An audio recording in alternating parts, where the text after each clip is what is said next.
আজকে অনেক কটা বিষয় নিয়ে আলাপ করা লাগবে, কারণ চারিদিকে মেলা গ্যাঞ্জাম লাগিছে। প্রথম বিষয় নিয়ে আলাপ করি। রুমিন ফারহানা কছে কোন অভ্যুত্থান বা বিপ্লব 36 দিন বা 1 মাসে হয় না। হ্যাঁ, কেউ যদি মনে করেন অল্প কয়েকদিনের আন্দোলনে হাসিনাকে দেশছাড়া করেছেন, তবে তারা বোকার স্বর্গে বাস করছেন। শেখ হাসিনার পালানো বিএনপির 16 বছরের আন্দোলনের ফসল গণবিস্ফোরণে শেখ হাসিনা পলায় গেছে। আন্দোলনকারী বিএনপি করেছে, ঈদের পরে আন্দোলন, আর কেউ করেনি। হ্যাঁ, গুম আর খুন হয়েছে খালি বিএনপির কর্মী, দেশ ছাড়া হয়েছে খালি বিএনপির কর্মী। আমরা খায় না খায় অ্যাক্টিভিজম করলাম, আমরা তো বিএনপি করি না, গল্লিকও খাই না।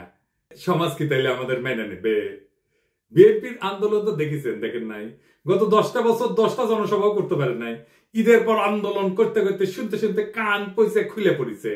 প্রাণ ভয়ে পুলিশের আক্রমণে দাঁড়াইতে পারে নাই, নিজেরা আবার স্বীকার করেছে। খালেদা জিয়ার বাড়ির সামনে 2টা বালির ট্রাক সরাইতে পারে নাই, আবার আসিছে আন্দোলনের ক্রেডিট নিতে। বিএনপি 16 বছর কেন 1600 বছর ঈদের পরে আন্দোলনের ঘোষণা দিল, হাসিনার বলা যেত না। যখন আন্দোলন চলিছিল তখন মির্জা ফখরুল কইছে বিএনপির নৈতিক সমর্থন আছে, শুধু সম্পৃক্ততা নাই।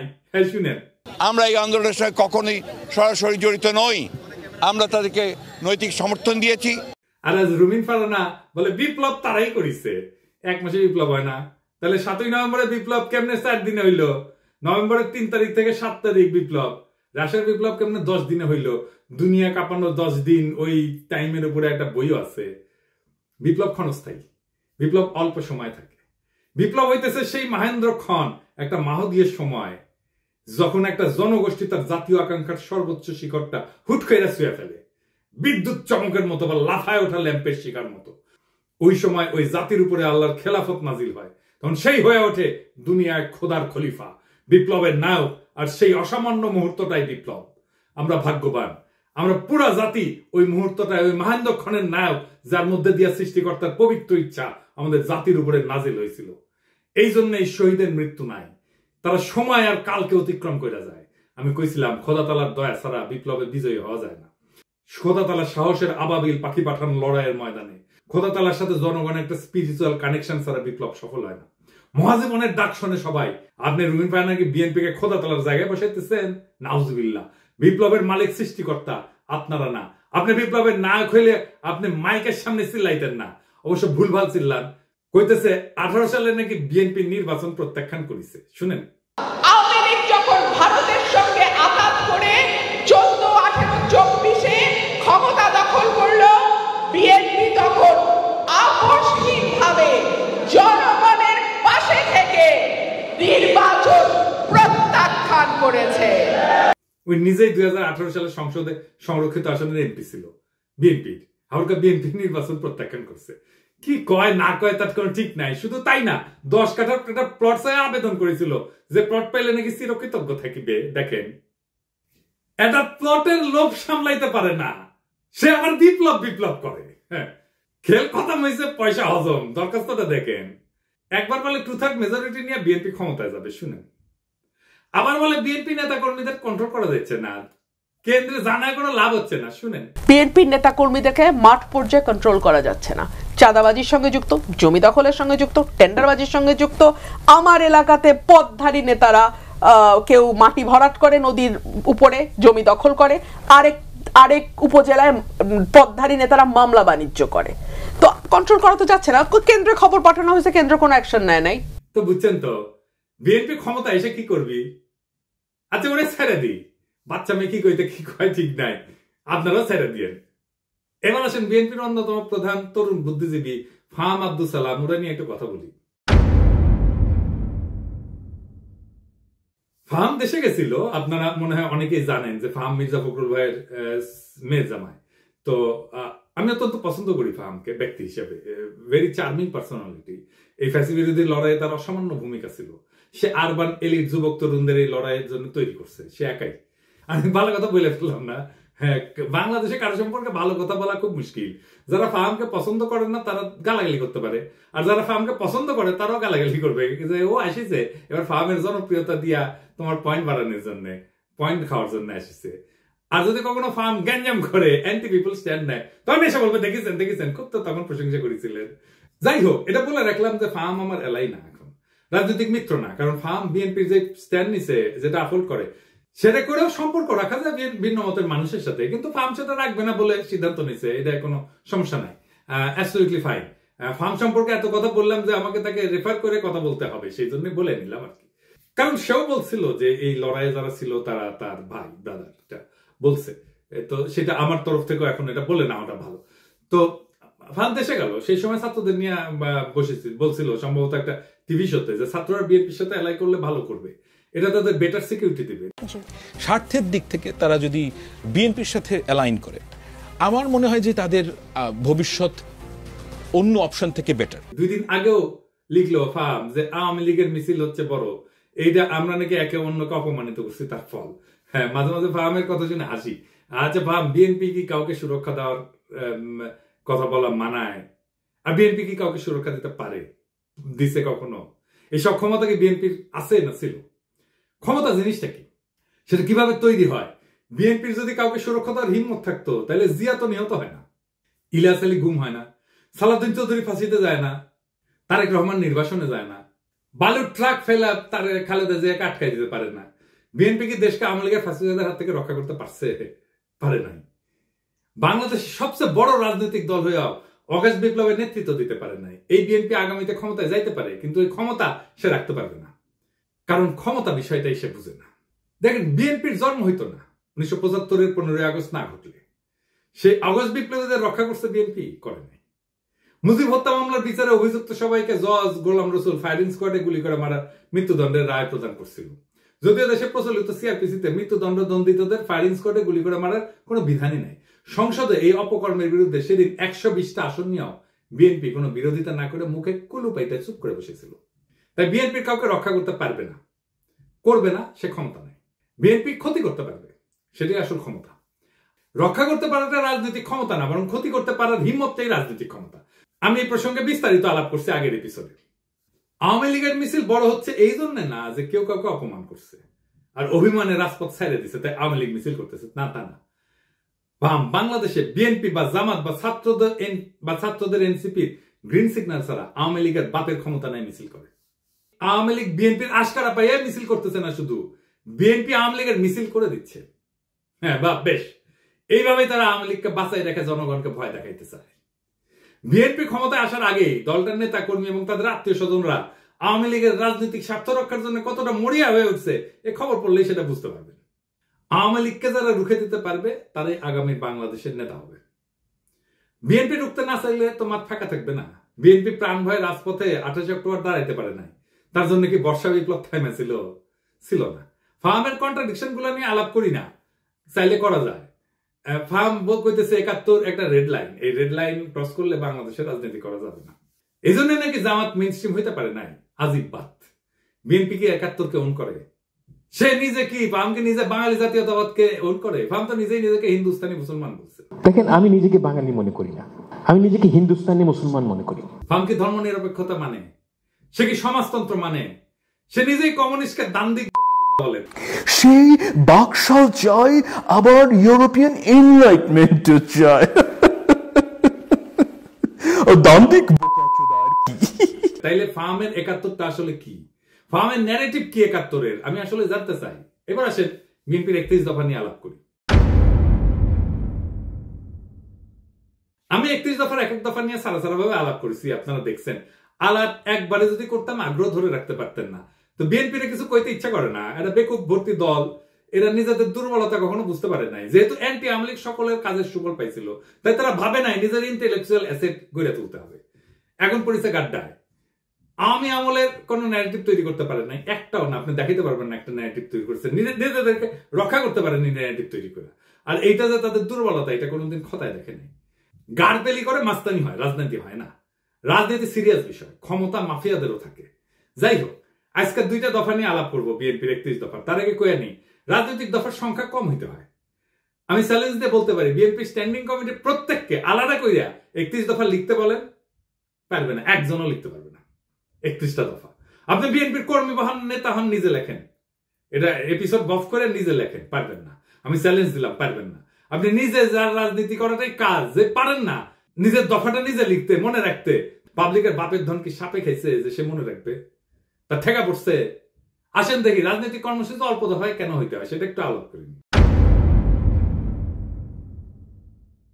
1 নম্বর কারণ সহজবোধ্যতা। অল্প দফা থাকলে জনগণ সহজে বুঝতে পারে কি দাবি করা হচ্ছে। বেশি দফা থাকলে মেসেজ জটিল হয়ে যায়, সেই জন্য সাধারণ মানুষের মনোযোগ হারানোর ঝুঁকি বাড়ে। 2 নম্বর মোবিলাইজেশন সহজ হয়। কম দফা মানে একটা বা দুইটা মূল দাবির পিছনে জনগণ জোরালো ভাবে ঐক্যবদ্ধ হইতে পারে, আন্দোলনের শক্তি বাড়ে। 3 নম্বর কৌশলগত চাপ সৃষ্টি করা যায়। সরকার বা বিরোধী শক্তির উপর চাপ তৈরি করার জন্য স্পষ্ট এবং নির্দিষ্ট দাবি থাকা জরুরি। বেশি দাবি দিলে কোনো দাবি নিয়ে সুনির্দিষ্টভাবে চাপ তৈরি করা যায় না। গতি বজায় রাখা। কম দফার কর্মসূচি আন্দোলনের গতি এবং ফোকাস বজায় রাখে। লম্বা তালিকা মানে প্রত্যেকটা বিষয় আলাদা করে ব্যাখ্যা লাগবে, যা সময় ক্ষেপণ করে। 5 নম্বর হইতেছে সংবাদ মাধ্যমে সহজে প্রচার। মিডিয়া ছোট স্পষ্ট বার্তা প্রচার করতে পছন্দ করে। অল্প দফায় আন্দোলন সহজে শিরোনাম হয়। আমি এটা বললাম আন্দোলন এই কারণে, কারণ তারা কিন্তু 31 দফা আন্দোলনের সময় করছে, বিপ্লবের পরে করে নাই, সেজন্য আন্দোলনের কথা বললাম। আমাদের সফল আন্দোলনগুলো দেখেন, রাষ্ট্রভাষা বাংলা চাই 6 দফা। এরশাদ বিরোধী আন্দোলনের 1 দফা, 1 দফা 1 দাবি, এরশাদ তুই কবে যাবি। হাসিনা খাতা আন্দোলনের 1 দফা।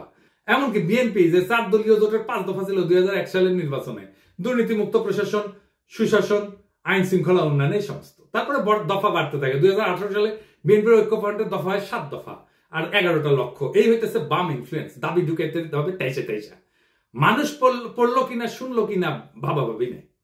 আসেন 31 দফার 2 নম্বর দফা নিয়ে দেখি। তারা কইতেছে বাংলাদেশে গণতন্ত্র, ভোটাধিকার পুনঃপ্রতিষ্ঠা এবং স্বচ্ছ গণতান্ত্রিক প্রক্রিয়াকে স্থায়ী, সাংবিধানিক এবং প্রাতিষ্ঠানিক রূপ দেওয়ার লক্ষ্যে একটা নির্বাচনকালীন দল নিরপেক্ষ তত্ত্বাবধায়ক সরকার ব্যবস্থা প্রবর্তন করা হবে। ভালো কথা, কিন্তু প্রশ্ন হইতেছে তত্ত্বাবধায়ক সরকার তো বিএনপি প্রবর্তন করেছিল, তাই না? আইন কইরা 96 সালে তো টিকলো না কেন? আবার আইন করবে, টিকবে না। মানে আমরা চক্রাকারে একই সমস্যার আবর্তে ঘুরপাক খাবো নাকি বারে বারে? আবার যে বাতিল হবে না তার নিশ্চয়তা কি? জনগণ চায় একটা নিরপেক্ষ নির্বাচন, অবাধ স্বচ্ছ নির্বাচন, নেতা নির্বাচনের স্বাধীনতা। এটা কিভাবে নিশ্চিত হবে? বিএনপি তো বিচারপতির বয়স বাড়ায় নিজেদের পছন্দ মতো লোককে তত্ত্বাবধায়ক সরকার প্রধান বানাতে চেয়েছিল 2006 সালে, জানেন তো? 2007 সালের জানুয়ারিতে যে সাধারণ নির্বাচন পরিচালনা হবে সেটার জন্য তত্ত্বাবধায়ক সরকার গঠিত হওয়ার কথা ছিল। তার প্রধান উপদেষ্টা হিসেবে বিচারপতি KM হাসানকে নিয়োগ করা হয়। উনি একসময় বিএনপির কেন্দ্রীয় নেতৃত্বে ছিলেন। তৎকালীন আওয়ামী লীগের মতে KM হাসান যাতে তত্ত্বাবধায়ক সরকারের প্রধান উপদেষ্টা হইতে পারে, সেই জন্য বিএনপি সংবিধান সংশোধন করে বিচারপতির অবসর গ্রহণের বয়সসীমা বাড়াই দিছিল। গ্যাঞ্জাম বাঁধে এই নিয়ে, আবার গ্যাঞ্জাম বাঁধবে। এই দফা দিয়ে কি অবাধ সুষ্ঠু নির্বাচন করা যাবে? যাবে না। নিশ্চিত করা যাবে? যাবে না। এমনকি এই সিস্টেম টিকবে না, আগেও টেকে নাই। তাইলে এই দফা কি চিন্তা ভাবনা কইরা বানাইছে? আচ্ছা, 4 নম্বর দাবিতে কি বলিছে? পরপর 2 টার্মের অতিরিক্ত কেউ প্রধানমন্ত্রীর দায়িত্ব পালন করতে পারবে না। ভালো কথা, খুবই ভালো কথা। কি মনে হয় এটা পইরা? পরপর 2 টার্মের বেশি কেউ প্রাইম মিনিস্টার দায়িত্ব পালন করতে পারবে না। এটা বিএনপি অনেকবার বলছে, কিন্তু আমরা যাতে আমেরিকায় দেখি এইটাই সংবিধান সংস্কার কমিটি প্রস্তাব করছে। এখন বিএনপি কইতেছে প্রধানমন্ত্রী পদে দাঁড়ান 2 মেয়াদের বেশি কেউ থাকতে না পারলেও একবার বিরতি দিয়া আবার প্রধানমন্ত্রী হইতে চাইলে সেই সুযোগ থাকতে হবে। মানে পরপর 2 টার্ম থাকবে, তারপরে 1 বছর অন্য কেউ হবে, তারপর আবার কেউ 2 টার্ম এসে থাকবে। মানে বুঝছেন তো, পরপর 2 টার্ম থাকার পরে 1 টার্ম প্রেসিডেন্ট হবে, তারপর আবার 2 টার্ম প্রাইম মিনিস্টার হবে, তারপর 1 টার্ম প্রেসিডেন্ট হবে। মানে চালাকি শুরু হয়ে গেছে, ভাবছে কেউ বুঝতে পারবে না। যেই মাত্র ক্ষমতায় আসা দেখতে পারতেছে তখনই চোখ উল্টাই দিচ্ছে বিএনপি। যখন ক্ষমতা থেকে দূরে তখন কত ভালো ভালো কথা দেখিছো, কি সুন্দর চাঁদ দিছে, এখন আর চিনে না। আসেন, কেন পরপর 2 বার রাষ্ট্রের প্রধান নির্বাহী হওয়া ঠিক না? এর পিছনে দার্শনিক ভিত্তিটা কি? পরপর 2 টার্ম রাষ্ট্রের নির্বাহী থাকা ঠিক না কেন? এর মূল উদ্দেশ্য হইতেছে 1 নম্বর ক্ষমতার অপব্যবহার রোধ করা। দীর্ঘ সময় ধরে একই ব্যক্তি ক্ষমতায় থাকলে স্বৈরতান্ত্রিক প্রবণতা তৈরি হয়, নিজের ক্ষমতা পাকাপোক্ত করতে শুরু করে, জনগণের বদলে নিজের দল বা নিজের শক্তিকে রক্ষা করে। একই জিনিস ঘটছে হাসিনার ক্ষেত্রে। 2 নম্বর নতুন নেতৃত্বের সুযোগ সৃষ্টি হয় না। নিয়মিত নেতৃত্বে পরিবর্তন মানে নতুন চিন্তা, নতুন দৃষ্টিভঙ্গির আগমন। 3 নম্বর রাষ্ট্রীয় প্রতিষ্ঠানের স্বাধীনতা রক্ষা। একজন দীর্ঘদিন ক্ষমতায় থাকলে বিচার বিভাগ, নির্বাচন কমিশন, পুলিশ ইত্যাদি তার হাতে জিম্মি হয়ে যেতে পারে, যেটা হাসিনার আমলে হয়েছিল। 4 নম্বর গণতন্ত্রের প্রাণবন্ততা বজায় রাখা। জনগণ যাতে মনে করে রাষ্ট্র তাদের, কোনো ব্যক্তির না, এই অনুভূতি বজায় রাখা দরকার। এবং দীর্ঘকালীন শাসনের বিদ্রোহ কিন্তু অবশ্যম্ভাবী হয়ে ওঠে, কারণ ক্ষমতা কেন্দ্রীভূত হয়ে পড়ে। যখন এক ব্যক্তি বা গোষ্ঠী দীর্ঘদিন রাষ্ট্রের নেতৃত্ব থাকে তখন তারা সমস্ত শক্তি নিজেদের হাতে কক্ষিগত করে। আইনের শাসন দুর্বল হয়, বিচার ব্যবস্থা পক্ষপাতদুষ্ট হয়, সেনাবাহিনী প্রশাসন ব্যক্তি বিশেষের গোলাম হইয়া পড়ে, জনগণের স্বাভাবিক চাহিদা, ন্যায় বিচার, সমান অধিকার, জীবনের নিরাপত্তা এই সমস্ত পদদলিত হয়। একই জিনিস আমরা দেখছি হাসিনার আমলে। দেখেন এই যে ঘটনা, এটা তাত্ত্বিক ভিত্তি কি, যে কেন প্রধান নির্বাহী বেশি দিন থাকতে পারবে না। তাত্ত্বিকভাবে এটা দাঁড়ায় আছে কয়েকটা বড় চিন্তার উপরে। এক নম্বর হচ্ছে ডেমোক্রেটিক রোটেশন, বা এটাকে বলা যেতে পারে গণতান্ত্রিক চক্র। জন লক, মন্তেস্কু এই দার্শনিকরা বলছিলেন ক্ষমতা স্বাভাবিকভাবে দুর্নীতির দিকে ধাবিত হয়, তাই নিয়মিত ক্ষমতার হাত বদল জরুরি। আরেকটা তত্ত্ব হচ্ছে ন্যাচারাল ডিকে অফ পাওয়ার, মানে ক্ষমতার স্বাভাবিক ক্ষয়। টকভিল উনি বলছেন একজন নেতা যত বেশি সময় ক্ষমতায় থাকে তত সে জনগণের আসল চাহিদা থেকে বিচ্ছিন্ন হয়ে পড়ে। আর 3 নম্বর হইতেছে জেনারেশনাল রিনিউয়াল, নতুন প্রজন্মের আবির্ভাব তত্ত্ব। রাষ্ট্রের সেবা করার সুযোগ নতুন নেতৃত্বকে দিতে হবে, না হইলে রাষ্ট্র সময়ের সাথে সাথে পিছায় যাবে। যদি একজন নেতা 2 মেয়াদে চালায় যায়, তারপর এক টার্ম বিরতি নিয়ে আবার প্রার্থী হয়, তাহলে মূল উদ্দেশ্য ব্যাহত হয়। কেন ব্যাহত হয়? 1 নম্বর, ক্ষমতার নেটওয়ার্ক নষ্ট হয় না, যেটা তৈরি হয়েছিল।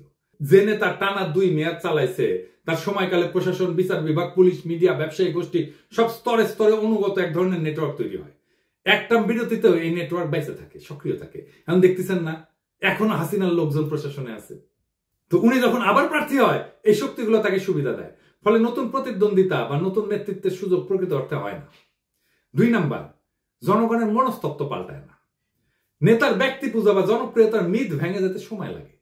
মাত্র 1 মেয়াদের বিরতি তা ভাঙার জন্য যথেষ্ট না, ফলে পুরনো প্রভাব বজায় থাকে। মানুষ মনে করে ওই লোকটাই আবার ফিরে আসবে। 3 নম্বর, প্রশাসনিক নিরপেক্ষতা থাকে না। নির্বাচন কমিশন, পুলিশ, সরকারি যন্ত্রপাতি তাদের পুরনো বসের জন্য অপেক্ষায় থাকে, ফলে নির্বাচন প্রতিযোগিতামূলক হয় না, গণতন্ত্র দুর্বল হয়।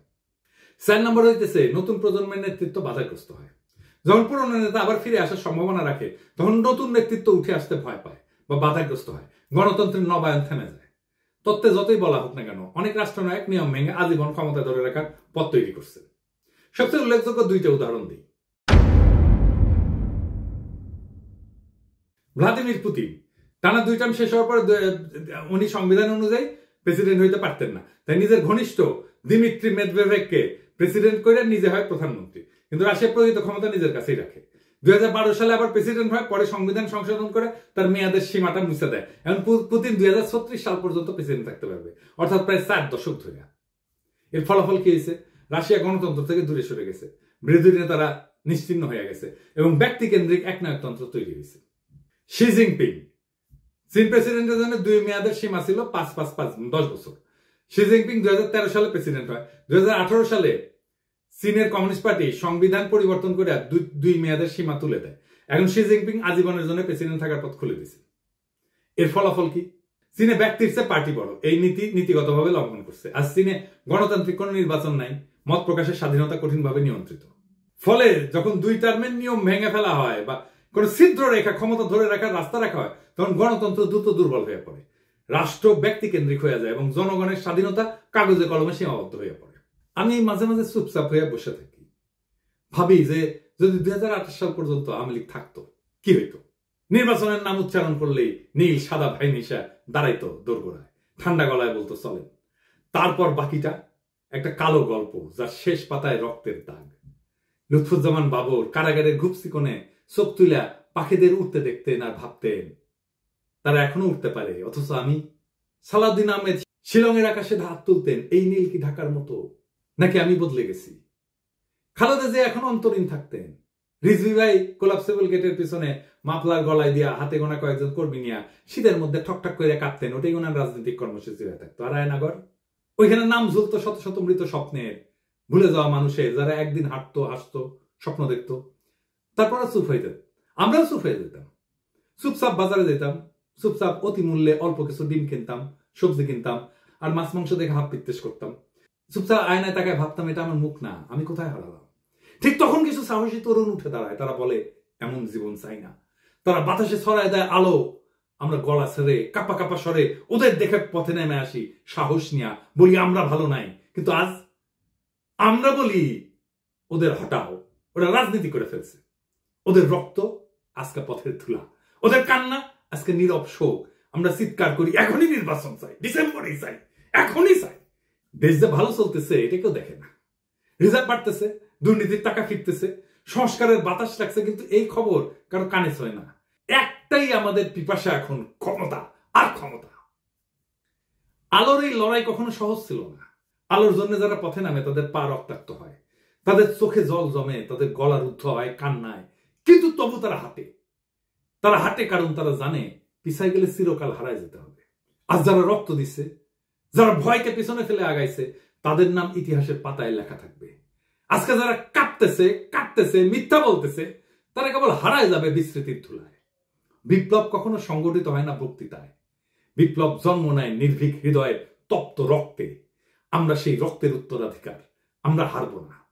তারা ভাবছিল আমরা ভয় পাবো, তারা ভাবছিল আমরা হাইরা যাব, তারা ভাবছিল আমরা মুখ নিচু কইরা ঘরে ঢুকে যাব, কিন্তু তারা ভুল করছে। আমরা পিছু হটিনি, আমরা সামনে আগাইছি, আমরা থামিনি, আমরা ঝড় তুলছি, আমরা চুপ থাকিনি, আমরা স্লোগানে মুখর করছি রাজপথ। আজ যারা ধোকা দিচ্ছে, ইতিহাস তাদের মুখ চিরকাল ঘষে মাটিতে ফেলে রাখবে। আজ যারা দাঁড়াইছে, ইতিহাস তাদের মাথায় তুলে নেবে। আজ আকাশ ভেঙে পড়ুক, সমুদ্র ফেটে যাক, আমরা পিছু হটবো না।